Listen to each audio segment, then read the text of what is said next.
Hey guys, welcome back. Thanks for joining me for another video. So this week I want to get into something really important. I want to talk about nighttime terrors. I want to talk about waking up with like the worst anxiety you've ever felt in your entire life. And believe me when I tell you, it is one of the worst things that you can ever experience when you wake up to anxiety. If you're living your day and all of a sudden you start feeling anxious, you can at least start to stop it before it actually becomes full-blown anxiety or possibly even panic. But when you are asleep and you wake up feeling anxious, it's a little different because you're groggy, you're tired, and sometimes handling it in the best way doesn't happen because it is the middle of the night.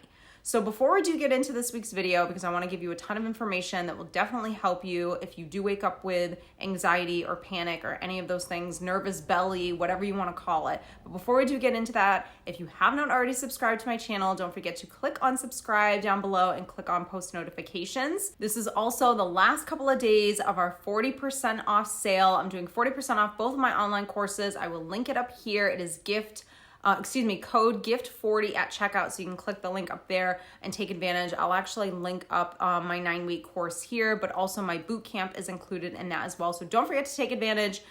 We have a couple more days left before the sale ends. So let's get into this week's video. Okay, so I want to start off with giving you a couple of tips that will really help you that I definitely do as well. If ever I wake up with anxiety or just some nervousness or stress or something uncomfortable that's going on. So one of the things that I always do, depending on how severe it is, but I will always put on a meditation.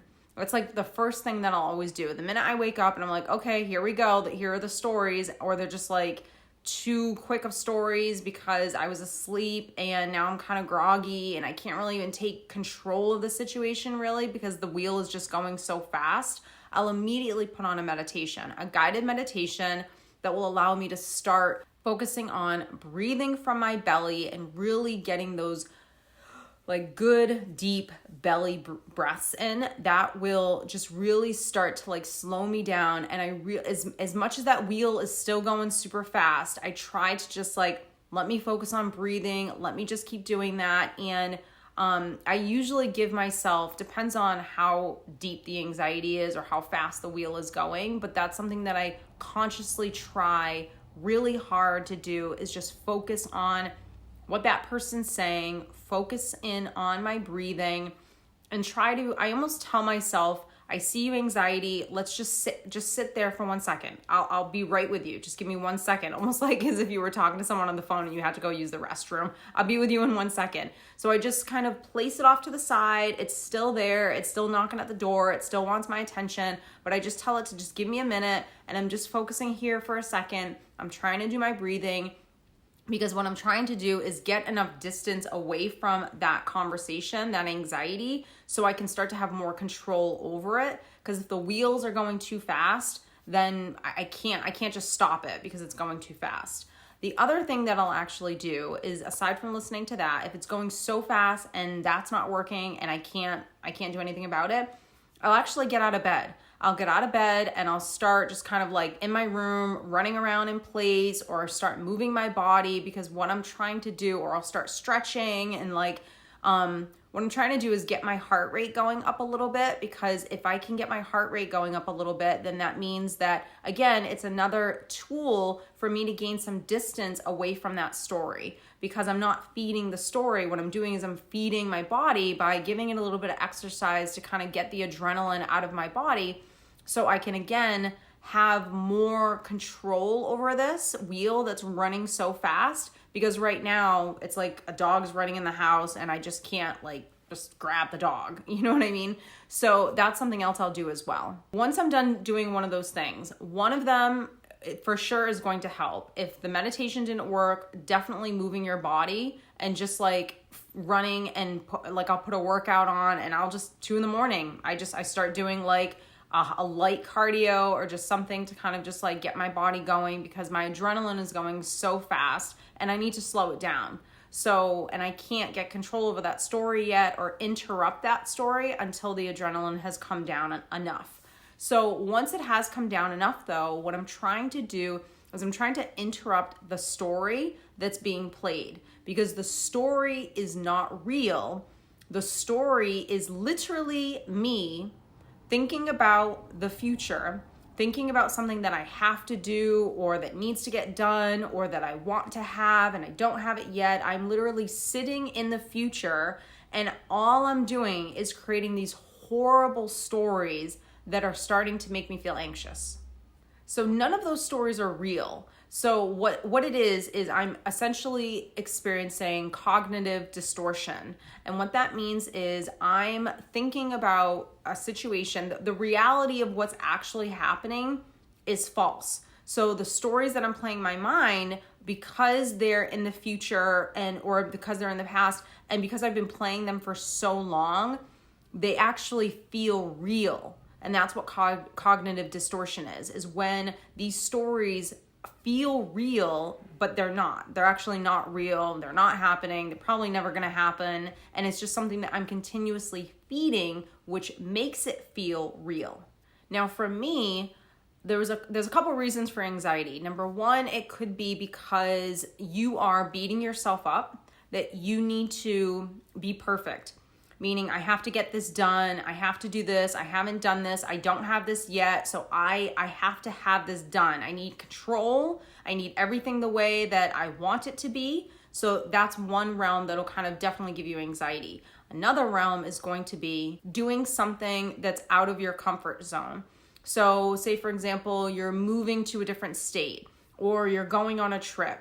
The thought of going on that trip or entering into a new relationship, the thought of all of that, while of course it sounds amazing and you're excited about it and it's what you've always wanted, it is going to bring out some anxiety because you're doing something that's different than what you've currently been doing. So really, anxiety comes from one of those two places. Either I'm coming out of my comfort zone, a new beginning is happening, a change is happening, or I am demanding that I be perfect, and whatever that looks like for you. And because I have this demand that this needs to be done now, I should have this by now, I need to have all of this taken care of by now. Because of those two things, that's actually starting the stories which are cultivating your anxiety. Now, the crappy thing with anxiety is that it becomes very addictive. And so you actually think on some level by ruminating with something enough times that you're actually helping yourself. That, well, if I just keep thinking about this and if I keep trying to figure out how can I get this done and let me do the numbers and all right, let me think of like every possible scenario of worst case or whatever. All this thinking that I'm doing, this overthinking that I'm doing, they will feel that if I keep doing this, then I'll have more control. It will essentially help me to alleviate any pain or discomfort, because really that's what we're trying to do.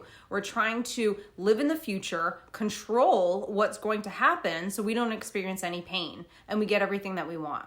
So now the way that our brains actually work is what you repeat, you believe. You've heard me say that 1,000 times, but not just what you repeat, you believe. What you feel and repeat is what you believe.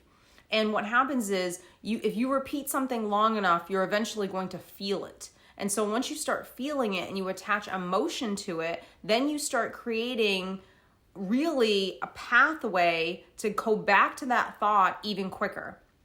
What do I mean by that?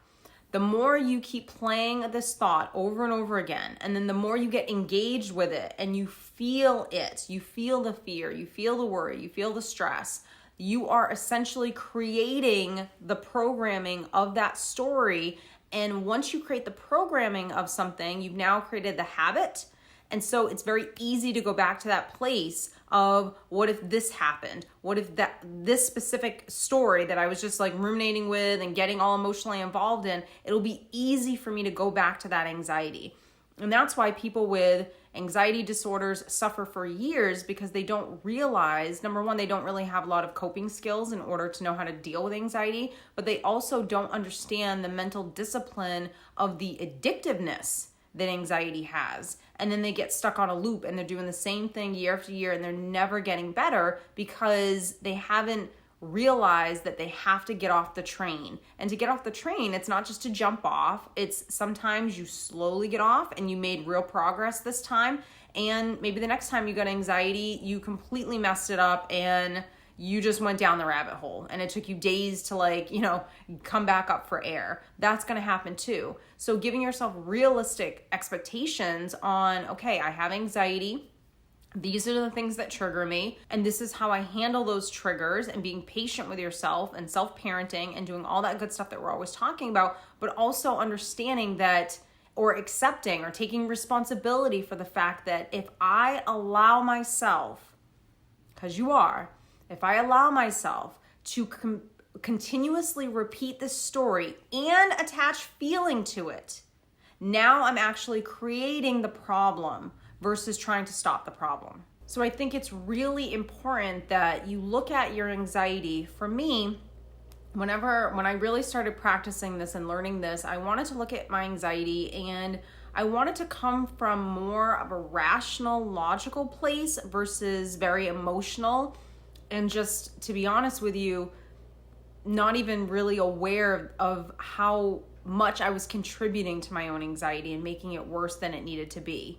And people would say, like, don't worry about that, or that's silly, don't stress about that. But I did. I worried, I stressed, and judging yourself isn't going to help it. But I think it's important to understand that, is this actually real? Because the quicker you can really start cutting the ties in those stories and understanding, okay, this is completely irrational, and let's just say worst case situation actually happens, and doing that and working out what would worst case be and living through that for a second. Would you die? No.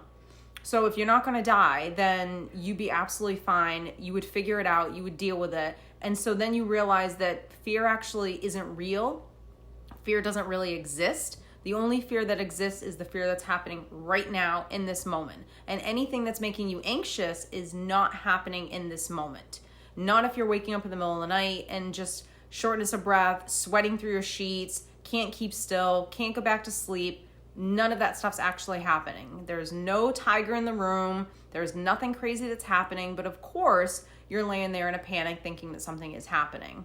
Something else that I also do that I totally forgot to mention is when I do listen to a meditation, I always put my hand on my heart and I always press down a little. I always take both hands and I lay there and I press down. I always will put pillows all around me. I'll put pillows in between my legs. And so I'm trying to like mush myself almost like in a little cocoon or like a swaddle, just because it will give you a sense of comfort. And just even pressing down a little bit on that heart. If you have a heating pad, I would put a heating pad on your belly if you're starting to get a nervous belly, and just listen to that meditation. And you want to just start repeating the same phrases over and over again that will start to eventually calm you down. I'm okay, I'm fine, nothing's wrong, we're good, everything's gonna be fine, this too shall pass, whatever it is that kind of works best for you.